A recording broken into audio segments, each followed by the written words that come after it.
We have quite a good number in the house. Welcome to those of you who are just joining us. We are on to grades versus gods. What really shapes the future? And my name is Minette Ibwe. I'm the founder of Hearts That Bind Foundation. And on behalf of the team, I want to sincerely thank those of you who are joining despite the short notice. I'm so happy. Thank you so much for the honors. And I'll just give a brief about who we are. We're a family who's out to mainly encourage purposeful living. We want to encourage purposeful living in youths, women, and children through a wide range of initiatives. And we are also all about offering support and providing resources to those who need it most. And all of this is in a bid to add our voices to champion the fight against poverty.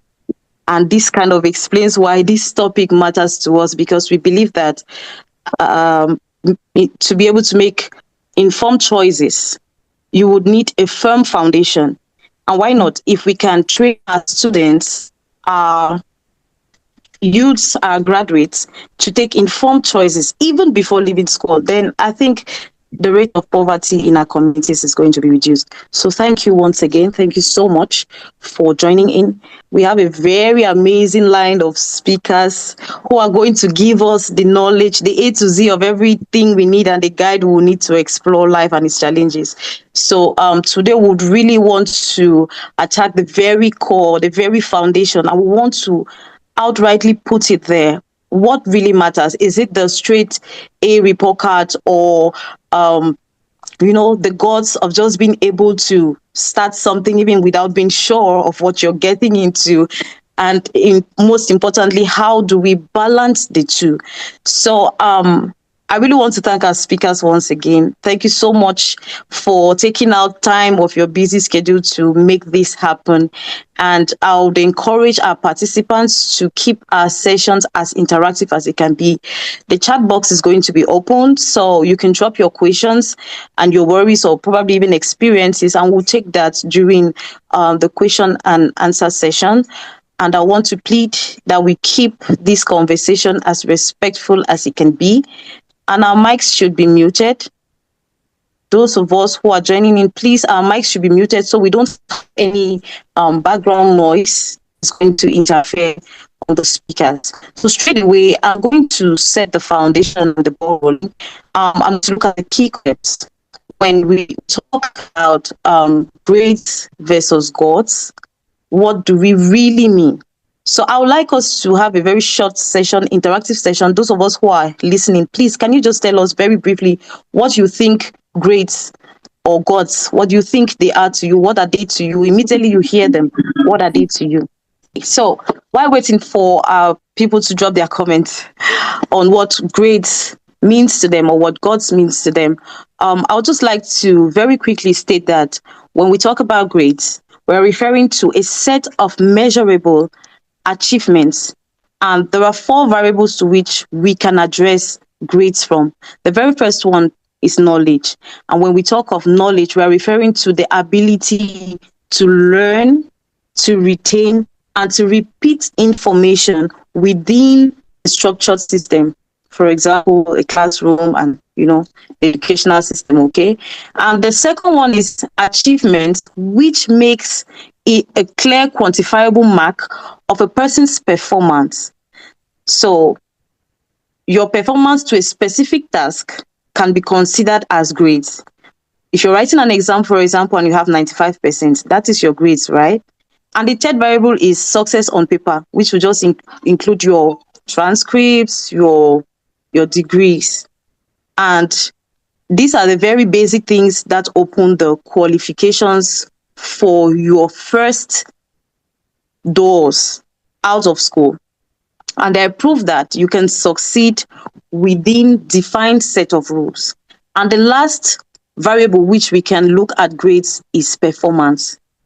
Performance in a specific kind of way, being able to perform under pressure, to finish within a specific period of time, and like you have a known set of questions. For example, you're a student, you're taught in class, you read and prepare for exams because it tests your knowledge based on what you have been taught.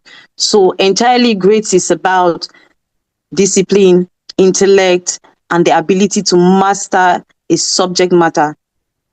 So it's kind of the foundation, it's kind of the base. While God's, on the other hand, is an entirely different thing. God's is not measurable. You cannot measure God's.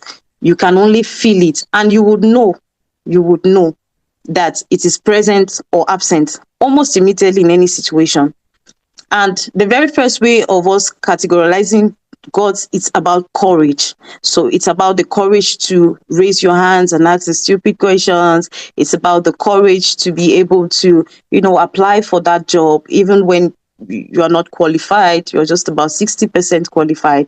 It's about the courage to start something new, even when you are not sure of what the outcome would be. God's is also resilience. It's about how you show up after failure. Yes, someone tells you or gives you a negative remark about what you've put in so much effort to do. How do you receive that remark? Is it about you just, okay, I'm not good, you just pack, and you're done? Or are you able to receive that comment, feel the sting, and then still be able to carry on and say, what can I learn from this? Okay, I tried, I failed. What can I learn from this? God's is also success in reality. Is how you're able to navigate the messy, ambiguous, subjective real life. How you're able to make decisions with incomplete information. Life doesn't give us scripts, yeah? It's different from MCQs. It's different from, I go to school, I read my textbooks, I add to the lectures that the lecturer gives, I read, prepare, and then, I'm giving a set of questions. And before every exams, there's always the instructions. So an exam will prepare you, give you the instructions, and you have to follow. And then if it's MCQ, it tells you tick 1 or 2, right? But life gives you no formula. Life gives you no script, nothing to go by. And you have to make decisions without being informed. So God is also about consistency. How often do you show up? What is the willingness you have to show up every day, even when you have to go and do the messy job or the undesired part of the job, but you are so certain that it's going to heal you long-term breakthrough. So we begin to see the difference. Why grades is all about what you know, God's is all about how you are, what you know. So this brings me to a very important question. How many of us in here have heard or have randomly even said it ourselves that good students don't do so well or they struggle out of school while the average ones will lead or are doing well? How many of us have heard of it, and how many of us believe that that particular statement is true? Please let me see your comments. Do we have participants in here? Please make use of your chat box. How many of us have heard of the statement that good students don't do so well out of school, and the average ones are the perfect bosses who employ the good students to work for them? And how many of us believe that this statement is true? I don't know, maybe people are in places where they cannot talk freely, but they can share their thoughts in the chat box. I don't know. Okay.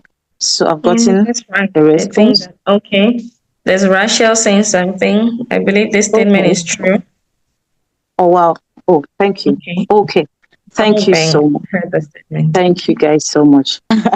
Let me address Rachel. This may not necessarily be true, but it exists.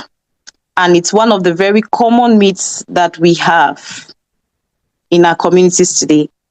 And so I'm going to, without further ado, bring up our very first speaker of the day, who will be taking us on the myths that limit young people. He's going to be dwelling on taking risk, and that's really about how to make smart decisions even amidst challenges. Yes, and he's also going to be sharing practical tools on how we can develop the guts to even try.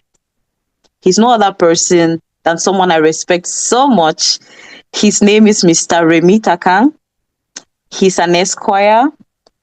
He's the head of the Cameroon and Ohada desk at A Law International Firm. He's the founder of Altivara Advisory. He's also a policy and AI attorney with drafts and codes advocates and consultants. He's a certified data protection officer. He's a father. He's a mentor. He's a coach, and so much more. Mr. Remy, we are so honored by your presence, sir. And we can't wait to tap from the knowledge and experiences you'll be sharing with us. So you have the floor and just take us away, sir. Please, can we drop comments, round of applause for Mr. Remy, please. Thank you very much, Minette. At times when I hear the accolades, it's kind of like surprising, but it is what it is. But the truth is, honestly, they don't even matter. They don't even matter. So it's just that we've grown up with some kind of invincible rules where we know that those are some of the things that we have to do in order for us to succeed. So that is it. But I'm really glad that you had to contact me to be on this panel for today. It's a topic I think is topical, and it's really needed at this particular time, because the issue is the way we used to look at life is no longer the same. The way we used to look at growth, professional growth, for example, is not longer the same. Before, we used to think like growth is something that is linear. You start, you go through school, you graduate, immediately you find a job, you start a family, you buy a house, you buy a car, and that is it. But now things are no longer the way they used to be. So at times, growth is really messy. It's really messy. You have to take like 2 steps in front and 3 steps behind, 2 steps to the left, 3 steps to the right in order for you to succeed. So, and this is particularly because of some of the myths that we had to grow up with. So, for example, there are certain things that we know were acceptable. There are certain ways we know we had to achieve success.